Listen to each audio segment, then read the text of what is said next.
नमस्कार दोस्तों, अगर आपको भी भारत और श्रीलंका के बीच खेले गए 3 मैचों की T20 श्रृंखला के पहला मैच पसंद आया हो तो हमारी इस वीडियो को एक लाइक करना नहीं भूलिएगा।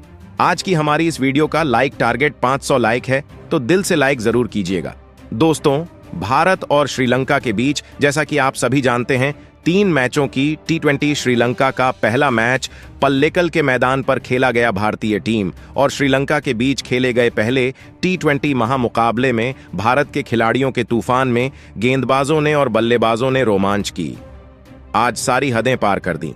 इस महामुकाबले में अंतिम पल तक यह कह पाना मुश्किल था कि भारतीय टीम जीत हासिल करेगी या फिर श्रीलंका बाजी मार जाएगी। जहां भारतीय बल्लेबाजी ने तूफान मचाया तो श्रीलंका के गेंदबाजों ने भी भारतीय टीम को बहुत छकाया। तो दोस्तों, ऐसे में आखिरकार इस महामुकाबला का क्या रहा, टर्निंग पॉइंट एवं पूरा हाईलाइट हम आपको आगे दिखाने जा रहे हैं। मगर उससे पहले आप सभी को क्या लगता है, सूर्यकुमार यादव और हार्दिक पांड्या में ज्यादा बेहतरीन T20 का कप्तान कौन है? प्रतिक्रियाएं कमेंट में दीजिए। नए हैं तो क्रिकेट की हर एक अपडेट के लिए हमारे चैनल को सब्सक्राइब नहीं करना नहीं भूलिएगा। दोस्तों, आपको बता दें, इस पहले T20 महामुकाबले में पल्लेकल स्टेडियम में क्रिकेट इतिहास की 2 सबसे बड़ी टीम में एक दूसरे के सामने खड़ी हुई थी। जहां सूर्यकुमार यादव की कप्तानी में भारतीय टीम के सामने वनिंदु हसरंगा की श्रीलंकाई टीम मौजूद थी। इस महामुकाबले में जब टॉस फेंका गया तो टॉस श्रीलंका के पक्ष में गया। उनके कप्तान वनिंदु हसरंगा ने टॉस ने जीतकर पहले बल्लेबाजी करने का फैसला किया। दोस्तों, यहां जब श्रीलंका की टीम बल्लेबाजी करने के लिए उतरी तो हमेशा की तरह उनके लिए की शुरुआत प्रथम निशंका के साथ कुशल मेंडिस की खतरनाक जोड़ी मैदान में उतरी। जहां दोनों बल्लेबाजों से उम्मीद तो यही लग रही थी कि पहले विकेट के लिए बड़ी साझेदारी देखने के लिए मिले, लेकिन दोस्तों, यहां पर निशंका के रूप में पहला बड़ा झटका श्रीलंका की टीम को मोहम्मद सिराज ने दे दिया और निशंका का विकेट मात्र 11 रन पर ही गिरा दिया। अब पहला बड़ा झटका लग जाने के बाद फिर बल्लेबाजी करने के लिए उतरे कमंडू मेंडिस।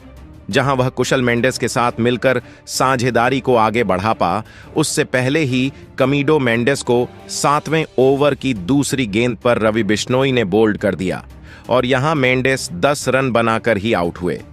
अब यह 2 सबसे बड़े झटके लग जाने के बाद लंका की टीम पूरी तरह से लड़खड़ा चुकी थी।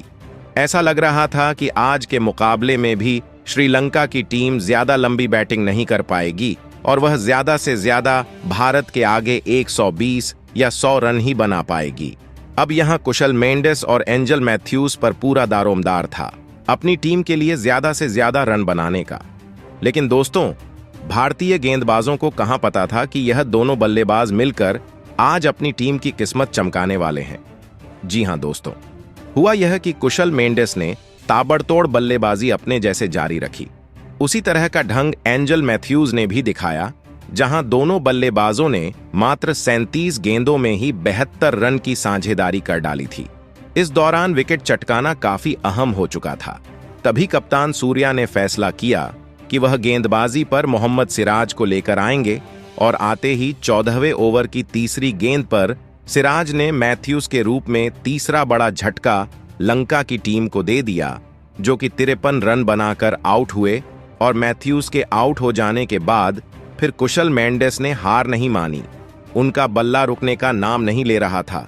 उन्होंने मात्र 34 गेंदों में ही भारत के खिलाफ 84 रन ठोक डाले थे। तो मैदान में उतरे दासन शंका ने भी अपने बल्ले से टहलका ही मचा दिया। इन दोनों खिलाड़ियों ने अंतिम 3 ओवर में भी बेहद खतरनाक बैटिंग करी। जहां एक तरफ कुशल मेंडिस ने 53 गेंद पर 96 रनों की मैच विनिंग पारी खेल डाली, तो वहीं शंका ने भी 42 रन बनाकर उनका बखूबी साथ निभाया और उनकी धाकड़ बल्लेबाजी के दम पर श्रीलंका की टीम 20 ओवर में 7 विकेट के नुकसान पर भारत के खिलाफ 292 रन बनाने में कामयाब रही। और इस दौरान भारत के लिए सबसे ज्यादा 5 विकेट सिराज के नाम रहे, तो वहीं 2 विकेट रवि बिश्नोई ने हासिल किए। और टीम इंडिया के सामने इतना बड़ा लक्ष्य था जिसका पीछा करना कोई बच्चों का खेल नहीं था। भारतीय गेंदबाजों की आज इन दोनों खिलाड़ियों ने शाम थला दी थी। अब दोस्तों बारी थी भारतीय बल्लेबाजों की इस मैदान पर कुछ चमत्कार कर दिखाने की। दोस्तों पिछले ही सीरीज में ताबड़तोड़ प्रदर्शन करके लौट रहे शुभमन गिल से आज सभी को काफी उम्मीदें थीं। लेकिन दोस्तों जब शुभमन गिल और यशस्वी जायसवाल ने पारी की शुरुआत की तो आज गिल काफी बड़ी गलती कर बैठे। जी हां, चालाकी दिखाते हुए श्रीलंका के कप्तान गिल को पहले ही ओवर में खुलेआम छूट दी कि आप बस चौके छक्के लगाए और इसी जाल में फंस गए। जहां पहला ओवर करवाने के लिए आए श्रीलंका के दुष्मंता चमीरा ने अंदर आती हुई लेंथ की स्लोअर वन गेंद पर शुभमन गिल को फंसा लिया और गिल आज के इस मुकाबले में मात्र 11 रन बनाकर ही आउट हुए, वो भी 4 गेंदों में। अब दोस्तों गिल का विकेट गिर जाने के बाद भारतीय टीम काफी ज्यादा दबाव में आ चुकी थी। अब गिल जब आउट हुए तो बल्लेबाजी के लिए उतरे संजू सैमसन। जहां संजू और यशस्वी पर हर किसी की निगाहें थीं कि ये दोनों बल्लेबाज दूसरे विकेट के लिए कितने रन जोड़ पाते हैं। इस दौरान सब कुछ सही चल रहा था, लेकिन दोस्तों आगे क्या होने वाला है इसका अंदेशा किसी को भी नहीं हुआ यह कि संजू सैमसन जो बढ़िया लय से बल्लेबाजी कर रहे थे, उन्हीं के रूप में भारतीय टीम को दूसरा बड़ा झटका लगा। जी हां दोस्तों, संजू बाहर जाती हुई आउटसाइड ऑफ की गेंद को गलती से छू बैठे। हालांकि यह गेंद पूरी तरह से वाइड हो जाती अगर संजू गेंद को जाने देते, लेकिन उन्होंने बल्ला बीच में अड्डा दिया और फील्डर ने आसान सा उनका कैच पकड़ लिया और 14 रन बनाकर संजू आउट हुए। अब दोस्तों भारतीय टीम को 2 बड़े झटके मात्र 33 रन के कुल स्कोर पर ही लग चुके थे।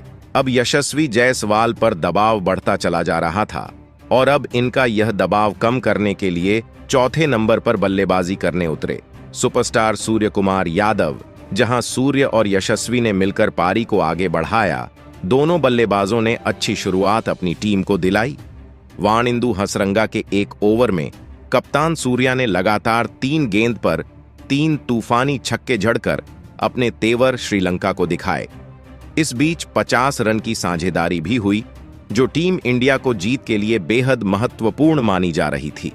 इन दोनों ने भारत को मैच में मजबूत स्थिति में लाकर खड़ा कर दिया था।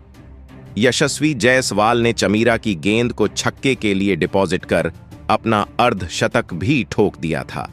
टीम इंडिया मैच में तगड़ी वापसी कर चुकी थी, लेकिन दोस्तों यशस्वी जायसवाल भी अपनी साझेदारी को ज्यादा देर तक आगे नहीं बढ़ा पाए और 70 रन बनाकर वो आउट हुए। यह भारत के लिए सबसे बड़ा झटका था। अब पूरी जिम्मेदारी कप्तान सूर्य कुमार यादव और रिंकू सिंह पर आ चुकी थी मैच जिताने की, क्योंकि इनके अलावा कोई और बल्लेबाज भारतीय टीम को जिताने का दम नहीं रखता था। सूर्य जहां अर्धशतक बनाकर खेल रहे थे, तो रिंकू भी सबसे बड़े मैच विनर के रूप में मैदान में मौजूद थे। अब दोस्तों यहां रिंकू सिंह और सूर्या मिलकर साझेदारी को आगे बढ़ाते हुए श्रीलंका की नाक में दम कर देते हैं। देखते ही देखते इन्होंने टीम इंडिया को 240 रनों से भी पार पहुंचा दिया था चौक और छक्कों की। उन्होंने ऐसी सुनामी लाई कि लंका की धज्जियां उड़ा दी। देखते ही देखते दोनों मिलकर मैच को अंतिम ओवर तक ले जाते हैं। यहां रिंकू ने सबसे पहले तो मात्र 18 गेंदों में अपना अर्धशतक पूरा किया, तो वहीं दूसरी तरफ कप्तान सूर्य अर्धशतक जड़ने के बाद वो अपने शतक की ओर बढ़े और इस दौरान अंतिम ओवर तक जब यह मैच पहुंचा तो भारत को मुकाबला जीतने के लिए 6 गेंद में 21 रन की दरकार थी। अब स्ट्राइक पर रिंकू थे और अंतिम ओवर करवाने के लिए अपने सबसे खतरनाक मतिशा पथिराना को कप्तान वानिंदु हसरंगा ने भेजा था। अब ये यहां पहली गेंद पथिराना ने यॉर्कर लेंथ पर डाली, जो कि रिंकू से पूरी तरह मिस हो गई और कोई रन नहीं मिला। अगली गेंद पर रिंकू ने 2 रन भागे और फिर यहां से भारतीय टीम को 4 गेंदों में 19 रन की दरकार थी। रिंकू अभी भी स्ट्राइक पर मौजूद थे और दोस्तों रिंकू शॉट लगाने की कोशिश तो बहुत कर रहे थे, लेकिन उनके बल्ले पर गेंद टच नहीं हो रही थी, जिसके चलते यहां लंका की टीम पूरी तरह से फुल फॉर्म में थी कि वहीं इस मुकाबले को जीतेंगे। लेकिन दोस्तों जैसे तैसे करके तीसरी गेंद को लेग साइड की तरफ खेलकर रिंकू ने 1 रन भाग लिया और अब स्ट्राइक पर आ गए हमारे सबसे बेस्ट T20 के नंबर 1 जाबाज सूर्या। जहां सूर्या को आगे 3 गेंदों पर 3 छक्के लगाने थे और तभी भारत की टीम मुकाबला जीत पाती, क्योंकि 3 गेंदों पर 18 रन भारत को चाहिए थे। अब चौथी गेंद को सूर्या ने सामने की तरफ छक्का जड़ दिया। पांचवी गेंद को डीप कवर्स के ऊपर से अपने फ्लैग शॉट एक और आसमानी छक्का जड़कर सूर्या ने भारतीय टीम को जीत की दहलीज पर पहुंचा दिया। अब एक गेंद शेष मात्र बची हुई थी और मैच जीतने के लिए 6 रन चाहिए थे। लंका सबसे ज्यादा दबाव में थी। वहीं सूर्य बखूबी जानते थे कि पथिराना व्हाइट यॉर्कर लेंथ डालने की कोशिश करेंगे और इसीलिए सूर्य कुमार ने पहले से ही अपनी आंखें जमा कर रखी थीं और अपना बल्ले का परफेक्ट स्विंग दिखाते हुए उन्होंने डीप मिड विकेट के ऊपर से महेंद्र सिंह धोनी के अंदाज में मैच विनिंग छक्का ठोक दिया, जिसके चलते भारतीय टीम के होनहार बल्लेबाज सूर्य ने इस दौरान अपना शतक तो पूरा किया, साथ ही साथ 110 रन की उन्होंने पारी खेली और अपने शतक के साथ उन्होंने भारतीय टीम को मैच भी जिताया। बाकी इस मुकाबले में रिंकू के बल्ले से 80 रन निकले और इन दोनों खिलाड़ियों के बीच हुई 150 रनों की अधिक की साझेदारी के दम पर इंडिया ने इस मुकाबले में अपना कब्जा जमा दिया। हालांकि दोस्तों, हम आपको बता दें कि भारत और लंका के बीच खेला गया यह अभ्यास सत्र का पहला मुकाबला था, जिसमें भारतीय टीम की जीत हुई। बाकी तो दोस्तों, इस माह मुकाबले में जिस तरीके से भारतीय टीम ने पलटवार किया, खतरनाक बल्लेबाजी का नजारा पेश किया, उसको देखने के बाद आपको क्या लगता है? क्या T20 श्रृंखला के मुकाबले में भी भारतीय टीम यही नजारा पेश करेगी या फिर हार सकती है? आपकी महत्वपूर्ण राय प्रतिक्रिया में दीजिए। भारतीय टीम के प्रदर्शन को 10 में से कितने अंक देंगे? कमेंट करके जरूर बताइए। साथ ही साथ क्रिकेट अपडेट के लिए हमारे चैनल को सब्सक्राइब करना नहीं भूलिए। धन्यवाद।